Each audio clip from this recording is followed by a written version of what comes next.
what brought you to football, or what made football kind of the sport for you? To be honest with you, I really don't know. I started playing flag football at 4, and then I was real good. I was a wrestler, so them really tied in when I was young and playing football. So football, and then so I started playing basketball. I really wanted to be a hooper.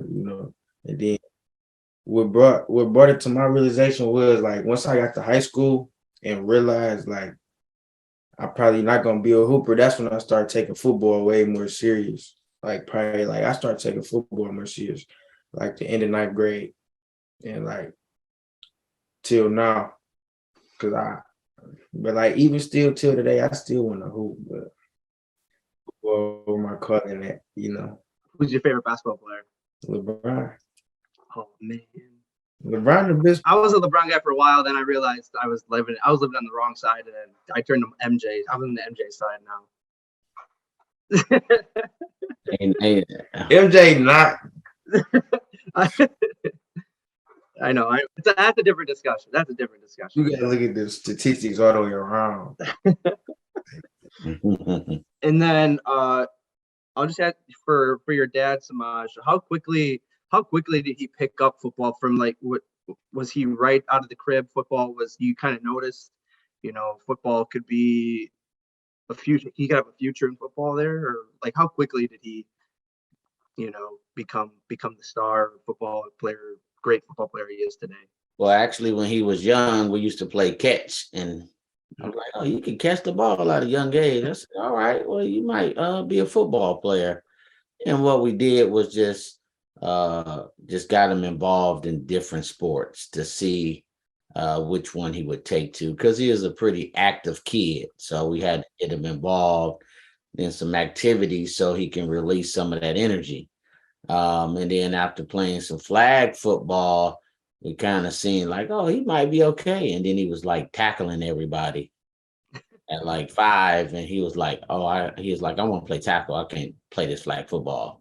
Mhm. And that led to him playing flag football, then contact football at 6 years old.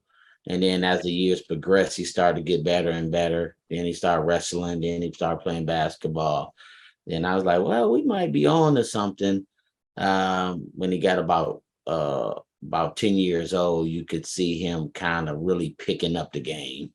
Mhm. Uh, so right around there, and round 10, we know so he probably could be pretty special at this game. We just didn't know how big he was because I'm not, a tall guy. His mom not a tall lady. Mhm. So that was the question, like, what size would he get? But he got a big heart. So Right. Yeah, and you play wide receiver, and I feel like when you look at wide receivers nowadays, I mean, they want those tall guys that can go up and get the jump balls and everything that, you know, but why do you think you can excel at the wide receiver position, Semaj? I know your dad just mentioned you're not, the biggest guy, but why do you think you can excel at that position then? Me personally, I just feel like I set myself apart from people just by like even before I even step on the field. So just like even without just raw talent, I feel like I set myself apart. Just like like the way I act, the way my mentality is. So I just feel like me as a person set myself apart before I even step on the field. Then when I get to the field, it's just like I want to kill you. Like dog, I'm only play one way. So what I'm saying? I'm not the tallest person, but I can jump real high. I'm real athletic. I can dunk the ball in basketball. So like it really don't matter because I remember I think it was I forgot what coach told me, but it's like he told me like you ain't gotta be big, you just gotta play big. And I play big. So size really don't matter to me in that, within the game. And I feel like my mentality, just me as a person, set me apart from everybody else. Gotcha. And your mentality has brought you great things. That you're even one of the best players in Michigan. I would assume you think you would know your motivation is to be the best player in Michigan.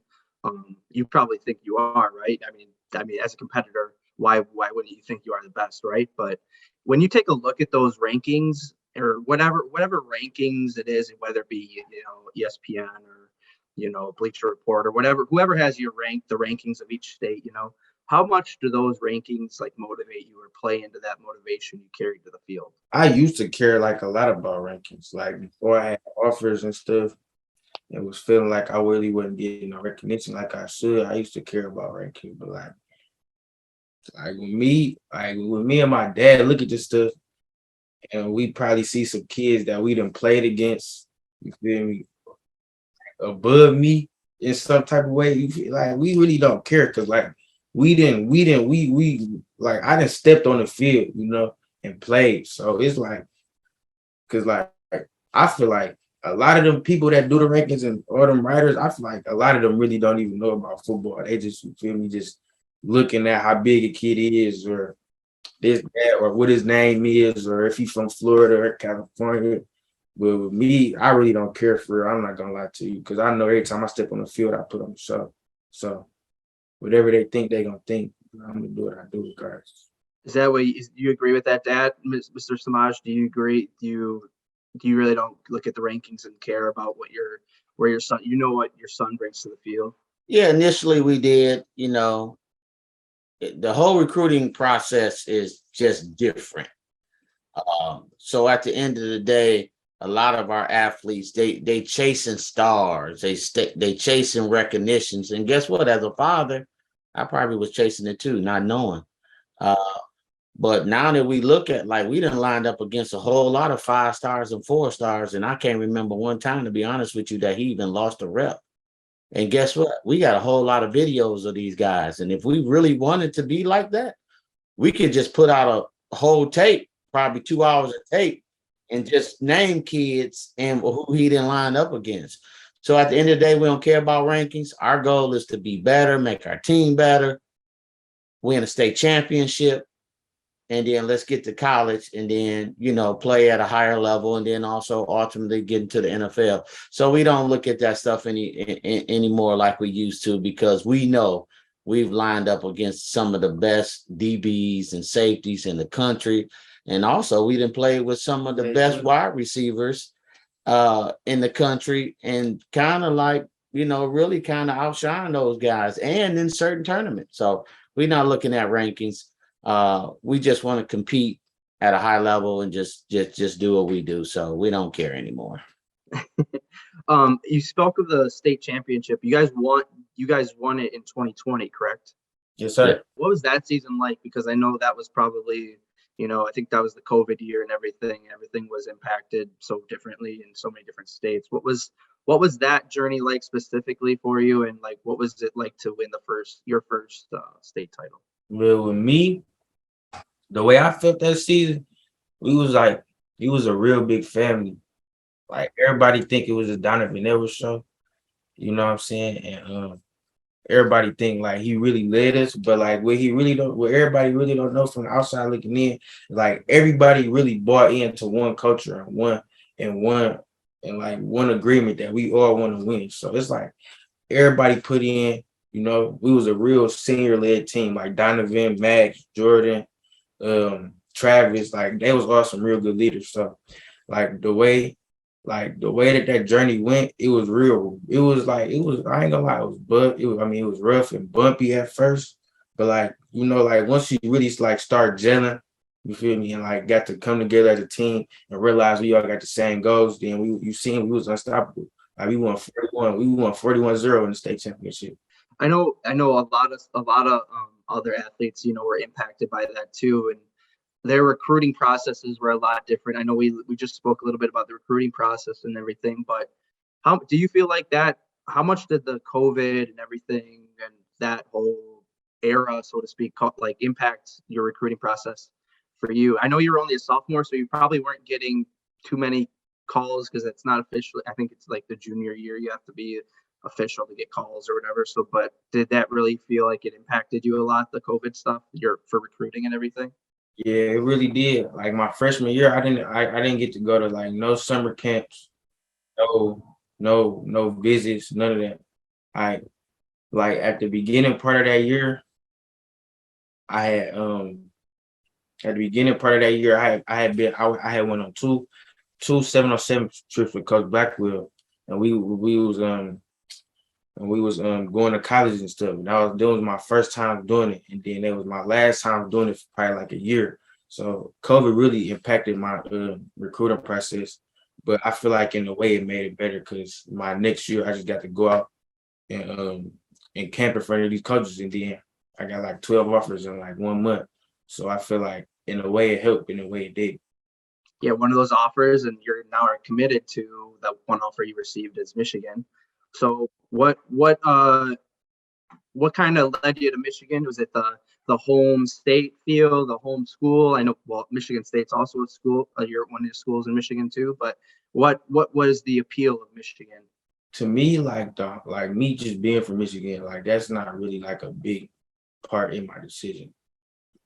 Cause I feel like I can go anywhere and play, you know, and like you feel me, not like really worried about I'm this far from home or I'm this close to home. You know, I feel like that'll never be like, you know, big decision in anything. Cause I just want to play. That's the biggest thing with me. So thing is, I feel like when I go to Michigan, I'll be up there, you know, like I'll probably be playing very early. And I'm a real smart kid, so I can learn the playbook. I can learn, you know, certain things that all the veterans and stuff know. And they just treat me like a family, like somebody. They like every time I was up there, like when I wasn't even committed there, they just treated me like I was already on the team. And they treated me like they really did with me. Not like they was just, you know, make it sound good because I was in their face. So I feel like I felt it. You know, I wasn't hearing it, I felt it. So that's what really drew me to Michigan, the family. Is Coach Harbaugh as advertised? Is he as energetic as, you know, you see all the sideline, I don't know, for lack of a better term, antics, I guess, but is he as advertised how he is as a coach you see on TV and everything? Coach Harbaugh, he real cool. He a real cool guy. Like he got like a real good personality. He one of them coaches with a personality like a player. Like he understand the players. Like he not just an old coach who just on the field just trying to teach him how he grew up in the game. Like he a coach that's gonna, like, you feel me, work with the kids, adapt to how a kid needs to be coached, and just like he's just a real good person. Like he not just like any head coach. Like he set himself apart in many aspects than just being on the field, and that's the most important part. Like it's not always just about being on the field and playing football. And that's something I'm starting to learn now that I'm growing up. Like I used to just think it's just going out there running around catching the ball, but it's just like the relationship you're gonna have with your kids that you coaching, you know, it's just way bigger than just football sometimes. So with Coach Harbaugh, I feel that with him. Like he like he a personable person. So, and that's what I appreciate about him. Gotcha.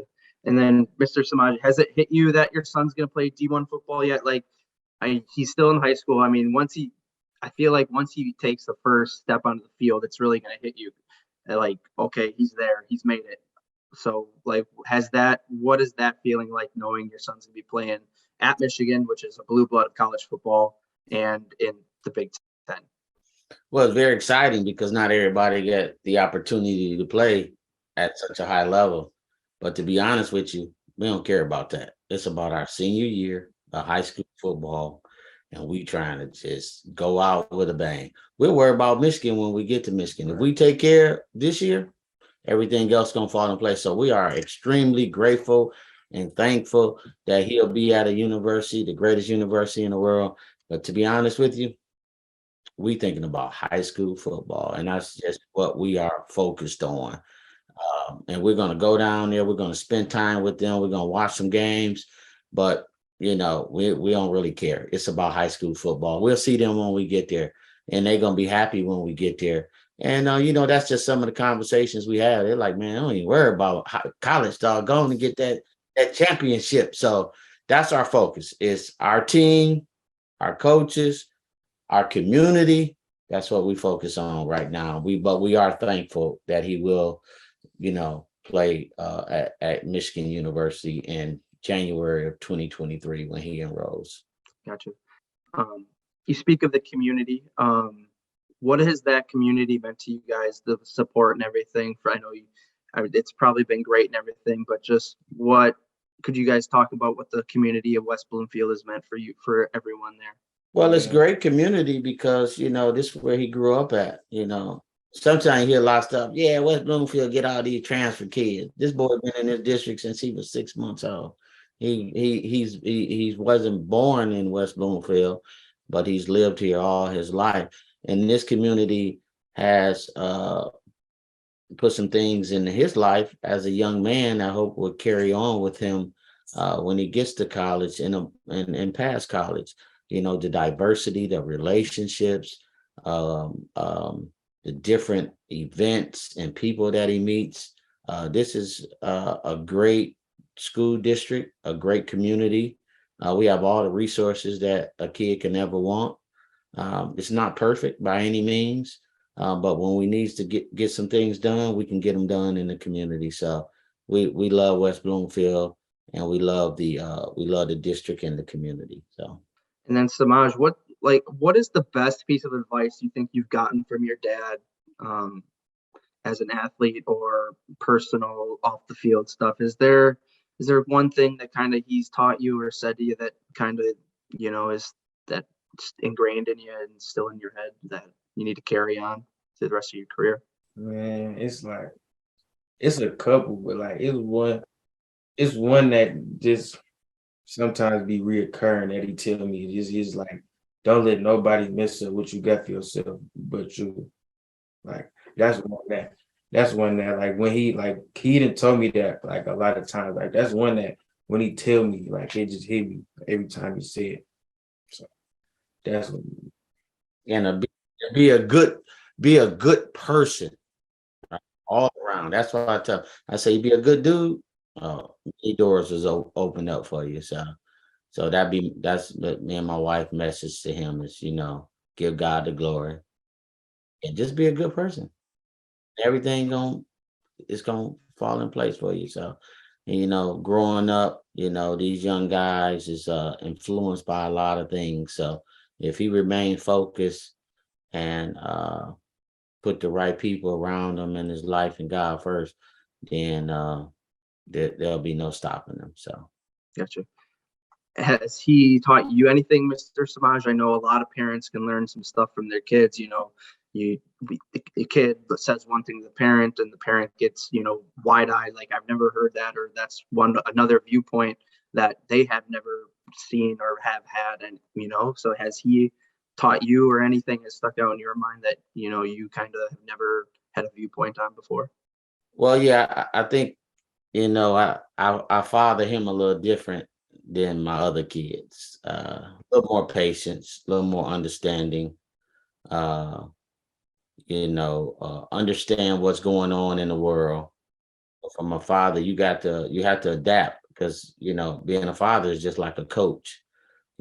So just having a patience with him and not just like coaching him like he get coached here, he get coached there. As soon as he get in the car, I'm coaching him and on his head. So I learned how to be a lot more patient with him and then really be hands off and just be there as a support for him, because guess what? He got the best coaches, he got the best trainers. So at the end of the day, he's getting what he need to get to the next level. And I don't have to try to go around that. I can help him in that journey, but I'm just a lot more patient. But I'm still tough, but I'm not as tough as I would be on my other kids. So he done taught me a lot to grow as a dad, because he's different than my other kids. You know what I'm saying? And his journey is different. And I mean, his journey is like from sun up to sundown, and sun up to sundown. Come on, and his grind is truly, truly, truly different. I mean, he's older now. I'm like, because he used to like to work out 2, 3, 4 times a day. He'll go work out here. We go basketball. Like now he'd be like, I'm going to get my workout in and I'm going to rest. So now his body and his mind is maturing, that he understands like I could still get quality work in, but I don't have to do it 2-3 times a day. I can work hard and then I can just kind of shut it down, rest and recovery. So I stopped pushing them in that regard. I don't push them like I used to, because now he was like, hey, one is enough for me. So we just grow as a family together, and just try to hear what he got going on sometime. But that's pretty much it. And this is Mom. Is that mom behind there? Hi, Mom. I know it's like I'm blurry because no, it's all good. No, but I heard you say, what has he taught us? Yep. And I don't know if I just came in on interview because I just got home. You're fine. You're fine. No worries. But I'm gonna tell you what my son has taught me. He doesn't know. He's taught me resilience because I don't know a lot of people. He's 5'10", and for many years everyone talked about his height. He's not able to do it. I had someone tell me, "Oh, your son would probably play Division II, Division III football," and his resilience of proving everyone wrong has went to a heightened level. So that's what he's taught me, and I'm super proud that he didn't give up, that he continued on. And when I say last summer, within 1 month, got like 12 offers almost, he came and showed the world that it's not about how short you are. I can show you how big I am in my plays. So his resilience, his bounce back, and his continued confidence in himself is what helps me as a mother continue to drive him. So I'm super proud of my baby. I'm happy that God has put him on this platform, and I know he's going to make us proud and his college proud. So that's all I want to say. You're good. Thank you. Thank you. I just have one final question. I know we talked about, you guys talked about the goal for the season is state championship. I feel like that's a goal for every team, every player, every season. I feel like that's kind of, that's the main priority. But is there something more specific that you have set in mind for yourself, Semaj? Is it, I can catch these many touchdowns, I can haul in these many receiving yards, I can break this record, I can break that record? Do you have anything more specific that you have your sights set on for this high school season? I wanna score over 20. I ain't gonna lie. I wanna score over 20 touchdowns. I'm gonna do it. That's what I'm gonna do. I'm gonna score over 20 touchdowns and probably get like 2,000. 2,000 even all purpose yard. All purpose. Hey, boy, you're gonna have more than 20 touchdowns. You get 2,000. All right. Yeah, I mean that's pretty much all I have for you guys. I appreciate your time. I know we got. I just think those individual accolades would come if you winning at a high level, and if you extending your season deep into the playoffs and the state championship. A lot of those individual accolades would come if you lead your team. So that's what we talk about a lot also. So he's a great teammate. He loves his teammates. I mean, they'll tell you, he calls them, talks to them. He gives them a lot of gifts too. Give them stuff. He looked up the little kids, like the little kids in Michigan. We call them Majins, like the minions. We call them Majins. And like he's part of a group called the Dream Team, and where he mentored young African American kids from Detroit. And I mean, when you talking about they love him, and he gives them like gloves. He'll be playing in the middle of the game, and they're like, "Smiles, can we get the gloves?" He'll just give them some gloves, or I have to get done. Can I get your shoes? And he gives them gifts. So the Dream Team, we thank them for letting them mentor those kids. Curtis Blackwell, Sound Mind, Sound Body, instrumental in just his growth and development as a young man. And then his wide receiver coach is Beyond Receiving, Javid James, which is one of the best wide receiver trainers in the world, and definitely has taught him a lot over the last 3+ years. So without those organizations, his journey would probably not be as successful. So we want to give credit where credit is due. And then, of course, God is going to get the ultimate praise at the end of the day, because that's what God put in his heart and his body and his ability. So I just would be remiss if I didn't give those programs accolades because they're instrumental in his development as a football player and as a young man. Gotcha. Yeah, it's not a one-man journey. Never is, you know. Right, right. Appreciate your time, guys. Let's get back to it. Okay, thank you. Thanks for watching. Feel free to check out our other videos and don't forget to smack that subscribe button down below while you're at it. Also, for more great and original content, head right over to bvmsports.com.